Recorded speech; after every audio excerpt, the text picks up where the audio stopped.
Hello, yeah. Is Is that this Kishore? Mr. Samson? Yes, please. Good Yeah, afternoon. good Good afternoon. evening Indian time. Yeah. Hope you can hear me clearly, right? Yeah, very, very clearly. Okay, great. Your voice is also clear. So let's wait for some more time. We'll have more participants and we have another 15 minutes to go. It's okay. Okay, please be on mute then. And you will be sharing the screen from your end, right? Yes, I understand. Yeah. Okay, great. Perfect. Thank you so much. All right. Thank you. Good afternoon, everyone. This is Kishore from Texila. Hope everyone can hear me well, right? Mr. Samson, can you hear me? Yes, I can. Mr. Okay, Kishore. great. Yeah. Can you share your screen, sir? All right.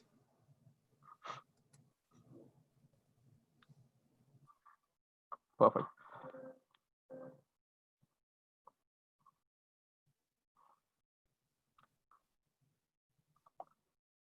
Hope others can hear me. Ms. Price, can you hear me now? You can just text on the chat window if you have any issues in.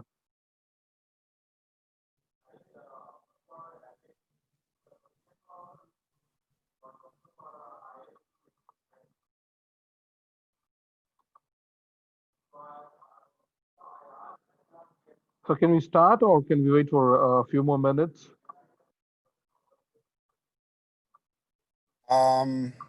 Maybe we can start. Okay, perfect. No problem. So, Mr. Sampson, thank you so much for your presence, and I really invite everyone who are present here. So, so today we are going to discuss about, we have Mr. Sampson who has completed his Masters of Public Health with Texila American University, and also he's going to discuss today about the COVID-19 pandemic and the new discoveries and new possibilities. As we all know, we are all in the pandemic crisis. So he's going to show some highlights on what he has experienced during this pandemic crisis, and he's going to give us an eye opener to all of us who are present here today. So, Mr. Sampson, you can take it from there. All right. Thank you, Mr. Kishore. Welcome, everyone. I greet you all. Good afternoon. My name is Samson C Emelike. I'm a public health pharmacist and I practice in the public health domain. I am also an entrepreneur and I have a invested interest in business development. Thank you for this opportunity. I thank Texila for this opportunity to make this presentation. This presentation is actually a kind of desire to let people understand the opportunities that lies within this era that we found ourselves. You know, sometimes when you don't know opportunity exists, you will lose out on so many things that you would have been able to influence or gain advantage of. So I felt it's an opportunity that people, especially in the public health sector, to know the opportunities and new possibilities that COVID-19 presents to the world. Okay, so I'm going to discuss following these outlines. I will be looking at the objectives. I will define some keywords in our topic. We will look at the impacts of COVID-19 pandemic. We will explore the opportunities. There are several opportunities. However, for the purpose of this presentation, we'll restrict ourselves to 4, and that is research, business development, PMM, as patient monitoring and management, protocols, and grant opportunities. And then looking at, with this at the back of our mind, we will now look at the areas of new possibilities. And the new possibilities, we mean the new ways of doing old things. We'll also look at the areas of new discoveries. For the new discoveries, we are looking at the things that have been born or things that the pandemic has brought upon us. So as our objectives, I believe that at the end of this presentation, participants will see the opportunities for new discoveries and opportunities for new possibilities during this pandemic. Participants will also develop the crave to harness these opportunities and begin to take steps to influence their environments. Keywords. In our topic, we have COVID-19 pandemic, an era of new discoveries and new possibilities. So we'll be looking at COVID-19 pandemic, era, new discoveries and possibilities. So defining them will actually give us a glimpse to what we are talking about today. COVID-19, recently, 2 days ago, I called my 5-year-old boy and I asked him, what is COVID-19? He said, it is coronavirus. I said, what is coronavirus? He said, COVID-19. COVID-19 has made a lot of noise in the whole world that it can no longer be ignored. Even children have heard about COVID-19. So what is pandemic? As public health experts, we know it's an outbreak of disease that affects a whole community, a whole country, or even the world at large. What is era? This is a period of time of which particular events or stages of development are typical. In every facet of life, this period that we find ourselves, this COVID-19 era, is a period that is defining a lot of things, a lot of processes, a lot of things globally that in years to come, we will still make reference to this particular period. So what is discovery? It is an act of finding or learning something for the first time. So we'll be looking at the things that we are discovering within this period. If someone makes a discovery, they are becoming aware of something that they didn't know about previously.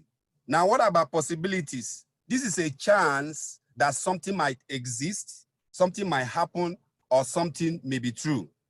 And so when we look at the new possibilities as we are focusing today, we are looking at the chances of things that never existed before. They are now occurring or becoming true. Now, let's look at impacts of COVID-19 pandemic. We know this has caused a huge disruption in all spheres of endeavor, and it has also changed our norms. And by this, we are presented with opportunities in several factors, in several domains. For instance, in our economy, things have changed. In our education, in commerce, transportation, local transportation, national and globally. What about the marketplace? Several changes have happened.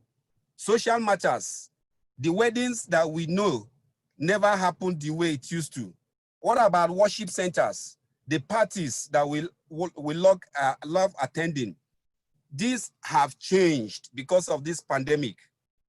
Okay, so we also look at the national and international systems. For instance, you could look at the electoral process in most developed, African countries. We are yet to come to terms with the need to conduct elections virtually, electronically. Okay, so these are some of the things that this COVID-19 is going to shape and change. Now, when we look at those disruptions, we can also look at the opportunities that are lying.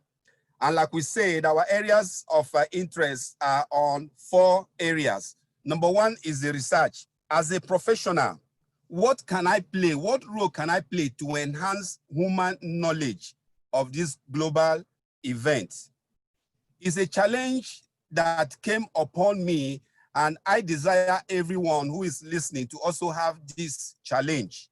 As a health professional, as someone who desires to improve or advance human knowledge globally, what steps are we taking? What changes has this pandemic caused in our education system, in our business, the way we do our business, the way we work, our social functions?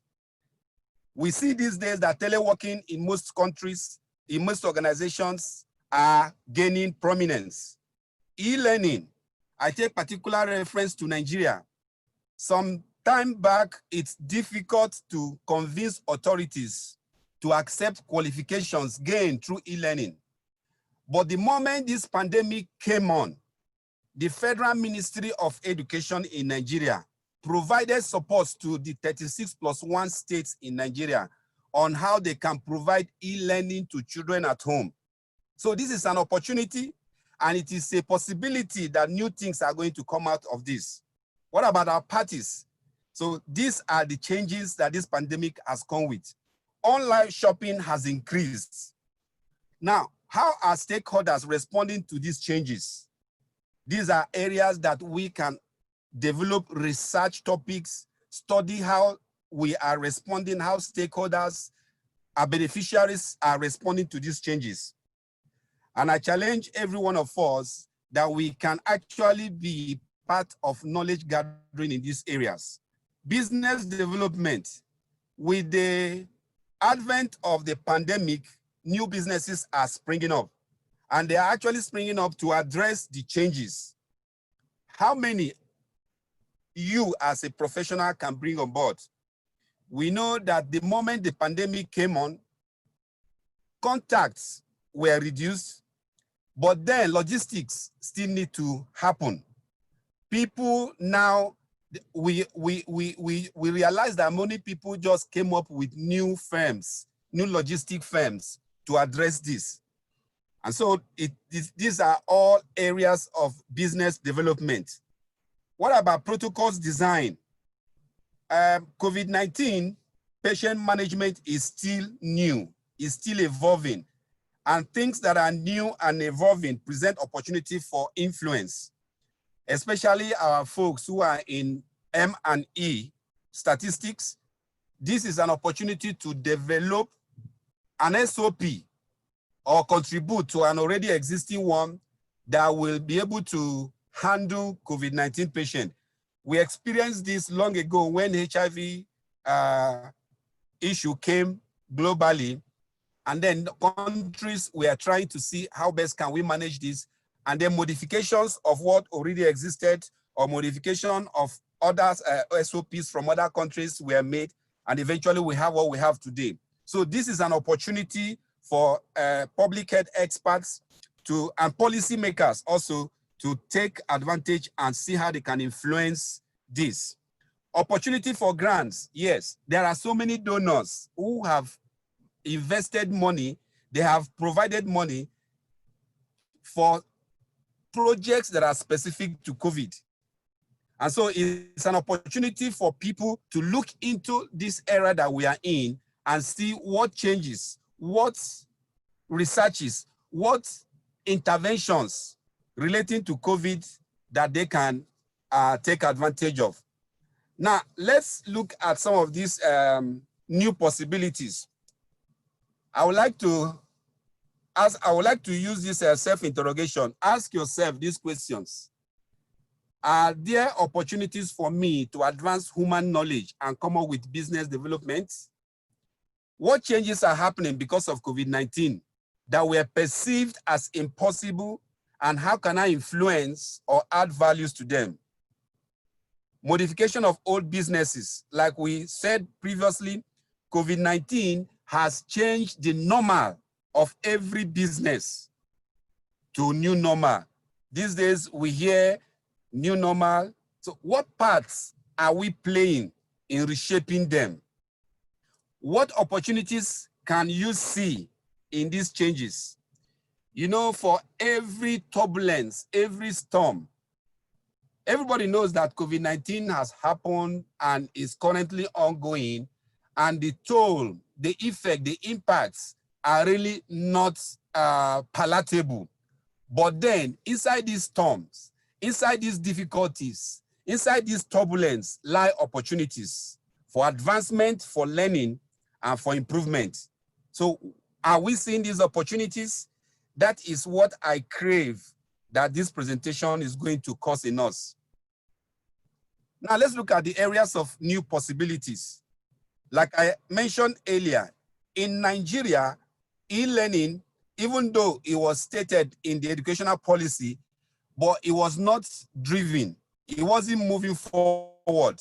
I think the only, as of 2015, 2000 and, I can't remember the exact date, but Nigeria only had the National Open University to provide distance learning. But this is a period that is going to shape the education system in Nigeria. And I also believe that it's going to shape education system in other countries. So what levels of education will this affect mostly? For instance, primary schools, secondary, or university. As we speak in Nigeria, there are some primary schools that are conducting education via online. It was never conceived before. It was never thought as a possibility. The national policy on education only made mention about secondary school when you finish your junior secondary school, and then someone can venture into distance learning. But today, we have new possibilities arising as a result of COVID-19. What about our e-voting? Can voting in Nigeria be done electronically as a result of this COVID-19? People previously may not think that electronic voting in Nigeria is a possibility. But what COVID has brought in the whole world and even in Nigeria should cause people to think in this line. And so it's an opportunity for people who are inclined in ICT to see what they can do to promote e-voting in Nigeria. Teleworking, before COVID-19, it never occurred to me that any state government will encourage the workers to work from home. It was something that nobody, for me, I never conceived it. But now it became a recommendation by the governors that from level 1 up to level 12 or 11 should work from home. And then from the higher cadre will alternate. COVID-19 is reshaping the way we work. In other NGOs and other private organizations, working from home is the norm as we speak. About religious worships, yes, some religions have been making their services online, but never in history has it occurred like it did in this period and is currently doing. So these are opportunities. Now, in organizations, there are some approvers that need physical contact. But this is an opportunity for people to look inward. Can we develop an app that can help us to facilitate approvers of documents without actually coming in contact with one another? These are all areas of new possibilities. New discoveries. Ask yourself, are there opportunities for me to advance human knowledge and come up with business development? What new things are being created or required because of COVID-19? And how can I add values to them? I never thought of owning a logistic firm. Now, can I have one? These are some of the things that you can ask yourself. I never thought of owning a medical aid service firm. But right now, schools may be asked, may be required to have in place medical response system that will appropriately respond to emergencies. Now, there are so many schools that are doing fine in education, but they may not have the buoyancy to get a very good medical response. As a medical personnel, can I found a firm that would provide these services to schools, to government organizations, that once there is a call for emergency, I can respond quickly and get help. These are all areas that we can explore and see what we can do. Schools may also be required to convert to online. Are there business opportunities for me? Can I be a third-party contractor of ICT services? Because some of these services, to get them installed and get personnel to man them may be a huge financial investment for most schools. And so some may prefer a third-party contract that you come and provide and they pay on monthly basis, on yearly basis, or things like that. So these are some of the things that I felt I should bring to the fore. In conclusion, areas of influence as professionals.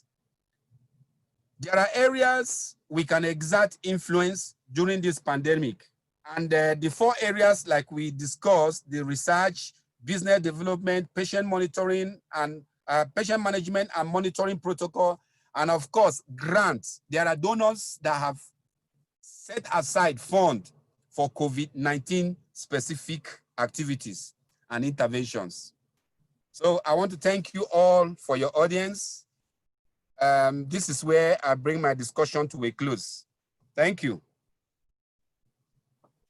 Great. So thank you so much, Mr. Samson. Now it's time for questions. Already we have a question from someone. How prepared is a country like Nigeria or any African country, especially south of the Sahara, for e-voting at the national level? Will the electorate trust and accept the outcome? So what is your opinion on that, Mr. Samson? Sorry, I didn't get that. Can you come again? There is a question from one of our alumni. He has asked, how prepared is a country like Nigeria or any African country for e-voting at the national level? Will the electorate trust and accept the outcome?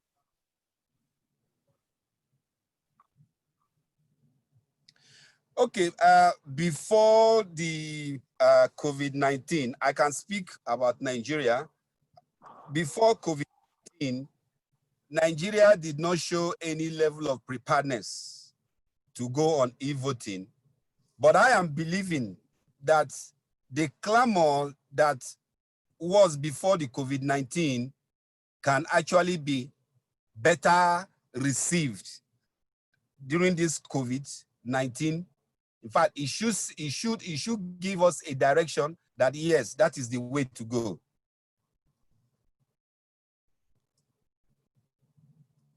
Okay, so there is one more question. How can one set up a logistic firm? What is required? So do you have any answer for that? Okay, yes, setting up a logistic firm is actually dependent on the country's policy. Like here in Nigeria, all you need to do is get your company registered with the Corporate Affairs Commission. And then when you get there, there are some requirements they will demand, meet them, and then the process is on. So long as you have the expertise and the personnel to run a logistic firm. So it's easy here in Nigeria.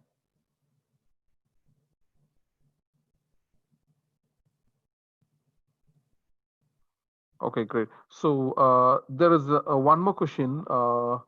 Why are we not considering virtual examinations for candidates? Example in Nigeria. Okay, considering about virtual examinations for candidates, I think Nigeria is, from what I have learned recently and even this week, there is a perceived intention to conduct examination for candidates. It may not be for all candidates, but some level, some steps are being taken in that direction. I may not be able to speak well for the authorities, but I have candidates who are preparing, and in some of our exams are actually being done virtually. Okay, so I believe that the successes that we have recorded in during JAM and then other smaller exams can actually point Nigeria to the right direction, that the virtual conduct of our education system is the right way to go. Okay, perfect. And one of the alumni has asked for your contact. So maybe do you want to share your contact, or maybe I can share it to the concerned person personally on their WhatsApp?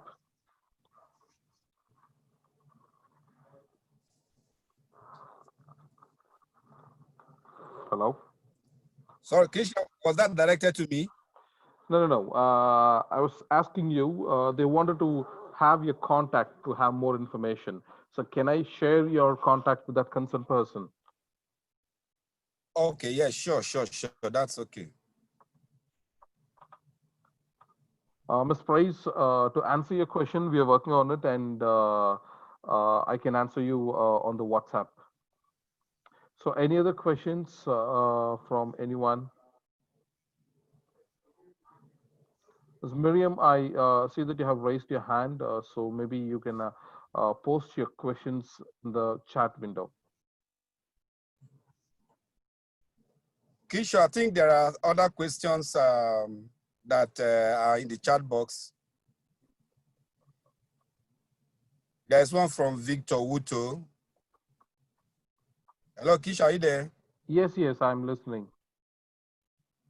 Okay, it's asking No, there is whether, another question from Ms. Miriam. As most of the Africans are kind of sensitive to vaccines, especially those imported ones, how can we convene them on the case? I mean, convince them on the case or convene?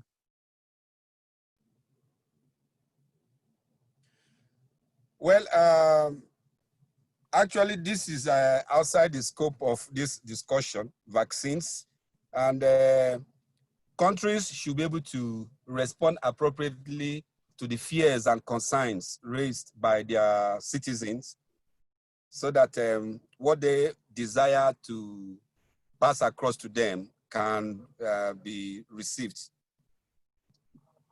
That's Okay, what I think. okay, great. So there is one more question from Mr. Victor. He's asking, like, don't you think e-voting may disfranchise many potential voters? Yes, it's a possibility. But then if we have to change for better,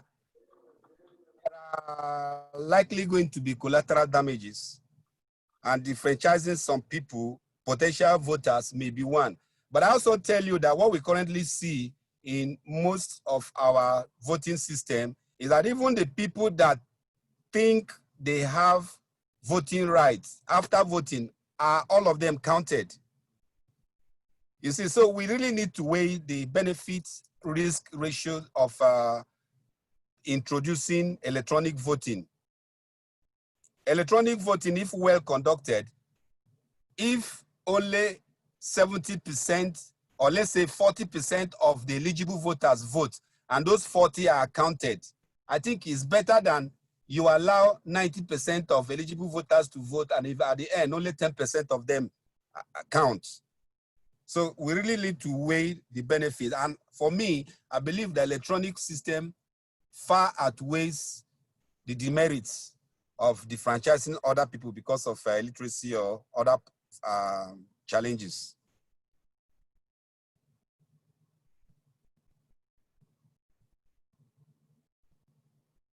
Mr. Kinshaw? Yes, I'm listening. So that was great. So do we have any other questions?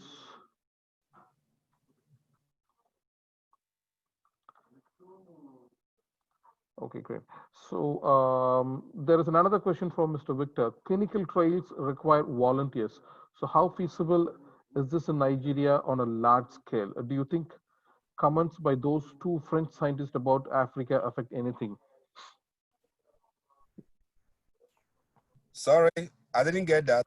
No, clinical trials require Okay. volunteers. How feasible is this in Nigeria on a large scale? Do you think comments by those two French scientists about Africa affect anything? Well, personally, I would say that if Nigeria, for instance, desires or wishes to be used for the clinical trials, they have a lot to make. They have a lot of concerns to address, some fears to allay. So it depends on how the government perceives it. If government wants this to happen in Nigeria, government can take steps. So it depends on how government approaches it. So that's my response.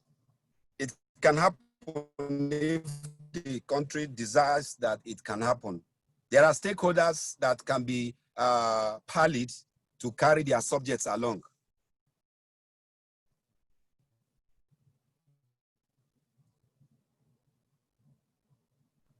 Okay, great. So there is one more question from Ms. Miriam. Since e-learning is now embraced by a government, how will this be possible for those kids that can't afford the e-learning requirement? So what is your answer for that, Mr. Samson?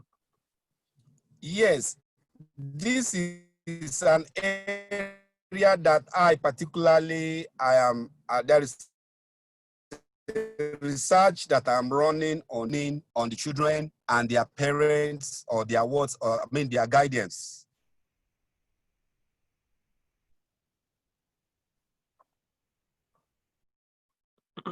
Okay.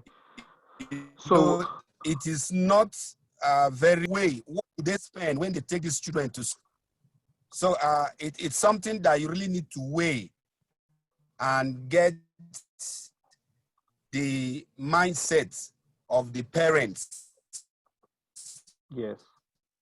or the guidance of these children. Great. So, Mr. Sampson, that was a wonderful session. I think it's time for us to end the session now. So maybe if we get any other questions, we will definitely send those to you for the answers, and we'll share that with the relevant alumni and the person who are present here. So thank you so much for the wonderful time and wonderful presentation that you have given us. And this session will also be telecasted. I mean, this video will also be posted on the alumni Facebook group as well as on the other alumni, Texila portals as well. So you can also intimate your friends. I will share this video with you maybe in a couple of days. So I will share that with you, and you can also share that with anyone else if you want. Okay. Thank you so much for your time, Mr. Sampson. It was a wonderful session. Thank you very much. Thank you, one and all Thank you. who are presented here. Bye.